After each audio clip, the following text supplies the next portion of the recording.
स्वर्गीय सौ सुषमा गोखले, इनका अनुभव उनके ही शब्द में आपको सुना रहे हैं। सौ गोखले जी ने कहा, 16 सितंबर 2007 की ये बात है। उस दिन मैं शिरडी जाने के लिए निकली। सुबह के 6 बजे की प्रसन्न ट्रैवल्स की बस थी। घर के बाहर निकलते ही बारिश चालू हो गई। वैसे तो वो बारिश के दिन नहीं थे। जब मैं बस में बैठी तो बारिश ज़ोरों से बरसने लगी। जब शिरडी पहुंची तब भी बारिश चालू ही थी। साथ में छाता लाना भूल गई, इसलिए समाधि मंदिर जाने तक मैं पूरी तरह भीग गई थी।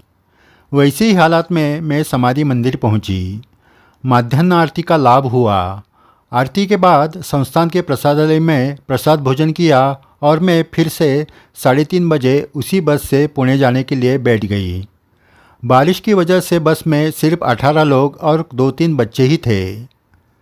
हमारी बस पुणे आने लगी, वैसे बारिश और बढ़ने लगी। अहमदनगर के बाद तो बारिश का तांडव ही चालू हुआ। ज़ोरों से बिजलियां चमक रही थी। चारों ओर अंधेरा छा गया। बारिश ऐसे बरस रही थी कि कोई बाल्टी भर भर कर गाड़ी पर डाल रहा है।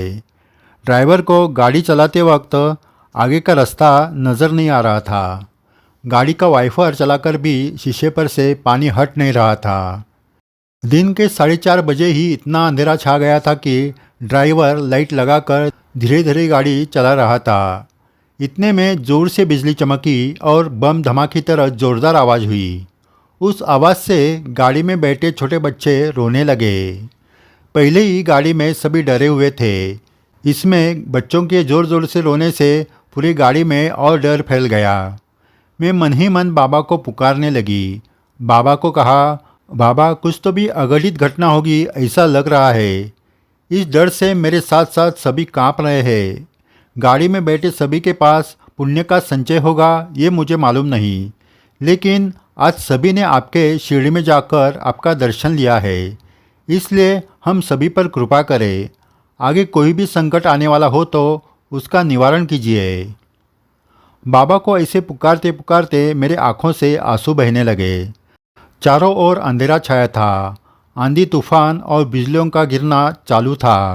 ड्राइवर किसी तरह रास्ता देख देख कर गाड़ी धीरे धीरे से आगे बढ़ा रहा था। शिरडी में दर्शन करके अब अपने घर जाने वाले भक्तों की बाबा को कैसे चिंता नहीं होगी। बस में बैठे हर एक यात्री बाबा को पुकार रहा था और हम सभी की आवाज़ बाबा तक पहुंच गई होगी, क्योंकि तूफान में किसी तरह बस धीरे धीरे जा रही थी तो वो अचानक रुक गई। सभी चौंक गए। क्या हुआ ये सोचकर सभी ड्राइवर की ओर देखने लगे। ड्राइवर और क्लीनर हैरान होकर रोड पर देख रहे थे। सभी की नज़र सामने रोड पर गई और सभी के हाथ पांव कांप गए, क्योंकि रोड के बीचों बीच प्रत्यक्ष सदेह साईनाथ महाराज खड़े थे। कफनी पहने हुए बारिश में शांत खड़े थे। उनकी ऊंचाई 6 फुट नहीं तो 8 से 9 फुट तक थी। ये सब चौंका देने वाला था। बाबा की ऊंचाई 6 फुट थी ये हमने पढ़ा था, लेकिन रोड पर खड़े हुए बाबा 8 से 9 फुट ऊंचे थे।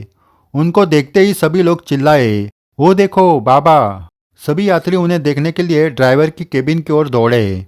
बाबा के चरण छूने के लिए सभी गाड़ी से उतरने ही वाले थे।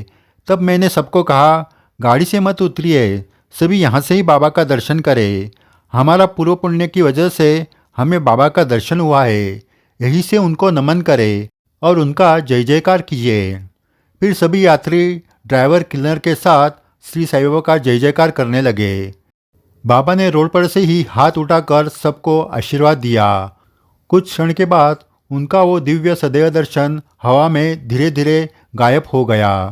वो सभी ने देखा। बाबा आंखों के सामने गायब हुए और उसके साथ साथ बारिश अचानक रुक गई। बिजलियाँ चमकना बंद हो गई। बाबा का दर्शन और बदला हुआ ये नज़ारा देखकर सभी यात्री अपने आंसू रोक नहीं पाए। बार बार सभी बाबा का जय जयकार करने लगे। इसी जयघोष में गाड़ी पुणे की ओर दौड़ने लगी और हम सुरक्षित पुणे पहुँचे। साई भक्तों, एक ही साथ इतने भक्तों को प्रत्यक्ष साई दर्शन होना ये दुर्लभ घटना है, लेकिन साई भक्त यात्रियों की एक साथ की गई प्रार्थना बाबा ने सुन ली थी। बाबा ने ही कहा है, अगर आप श्रद्धा से मुझे पुकारेंगे तो मैं तुम्हारे लिए दिन रात रक्षा के लिए खड़ा रहूँगा। इस वचन की प्रचिति सभी यात्रियों ने ली थी। जय साई राम। साईं बाबा के अनुभव आज भी भक्तों को आ रहे हैं। आगे भी ऐसे अद्भुत अनुभव आपको सुनाए जाएंगे। अगर आपने ये चैनल सब्सक्राइब नहीं किया तो ज़रूर कीजिए। वीडियो शेयर करके अपने बाबा की लीला सुनाएं। ये सही सेवा है। जय साई राम।